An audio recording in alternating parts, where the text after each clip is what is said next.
नेहा अपने मायके से कुछ दिन बिताकर ससुराल आती है। आ गई महारानी, आराम फरमा के। अरे तेरी माँ ने कुछ दिया भी है या यूं ही खाली हाथ भेज दिया? माँ ने तो बहुत कहा था माँ जी, मैं ही कुछ लेकर नहीं आई। क्यों? माँ जी, आप कैसी बातें कर रही हैं? मेरी शादी को 5 साल हो गए। आखिर मेरे माँ बाप कब तक यूं ही देते रहेंगे? हमारे यहाँ लड़की का खाली हाथ आना अपशगुन होता है। कहते हैं लड़की की माँ बीमार हो जाती है। बस करिए माँ जी, ये सब आप क्या कह रही हैं? जो बड़ों से सुना है वही तो बता रही हूँ। चुपचाप अपनी माँ से 5,000 रुपए मंगवा ले, वरना ऐसे अपशगुन का बुरा परिणाम भुगतना पड़ेगा। नेहा अपनी माँ से अपनी सास के बैंक अकाउंट में 5,000 डलवा देती है। अरे सुन, कल दिवाली है, अपनी माँ से मिठाई के लिए 1,000 रुपया मंगवा ले। अब क्या त्योहार पर तेरे घर से मिठाई भी नहीं आएगी? अरे सुन, कल मेरा जन्मदिन है, अपने घर से 1,000 मंगवा ले।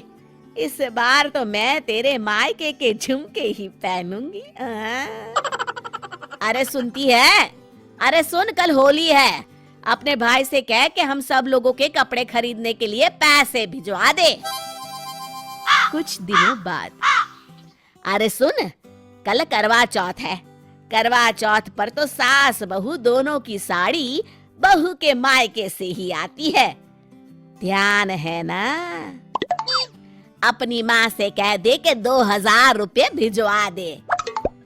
माँ जी, ऐसे रोज रोज? अरे हाँ भाई, अब रीति रिवाज है तो मैं क्या करूं, तभी तो 2,000 ही मांग रही हूँ। कोई सस्ती सी साड़ी ले आऊंगी। भाई तेरा करवा चौथ तभी सफल होगा जब तेरे मायके से पैसे आएंगे। नेहा रोती हुई वहां से चली जाती है।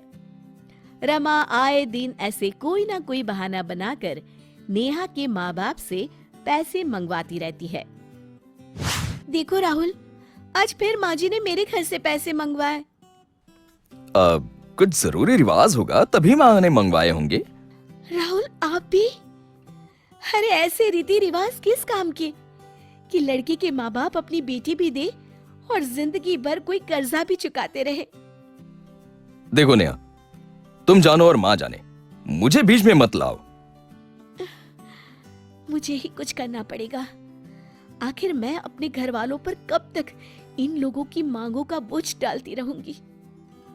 अगली सुबह, माँ जी, मेरे भैया को बेटा हुआ था ना, जय? हाँ हाँ, तब से ही देख रही हूँ। तेरी माँ को बड़ा घमंड आ गया है। ओफो, वो सब छोड़िए माँ जी, 2 दिन बाद जय का पहला जन्मदिन है। अच्छा, तो हमारे लिए क्या क्या तोहफे आएंगे? हे भगवान, नहीं माँ जी, मेरे मायके में प्रथा है, बच्चे के पहले जन्मदिन पर बुआ सोने का झूला लाती है। सोने का झूला? अरे तेरा दिमाग तो ठीक है। अरे एक सोने का झूला खरीदने में तेरे सारे गहने बिक जाएंगे। वो तो है माँ जी, पर वो झूला बुआ की सास की तरफ से होता है। भाई तेरा, भतीजा तेरा, झूला मैं क्यों दूं? रिवाज माँ जी, रिवाज। अगर आपने झूला नहीं दिलवाया तो कुछ ही दिनों में आप भगवान को प्यारी हो जाएंगी। ये कहकर नेहा जोर जोर से रोने का नाटक करती है। माँ जी, मेरी प्यारी माँ जी।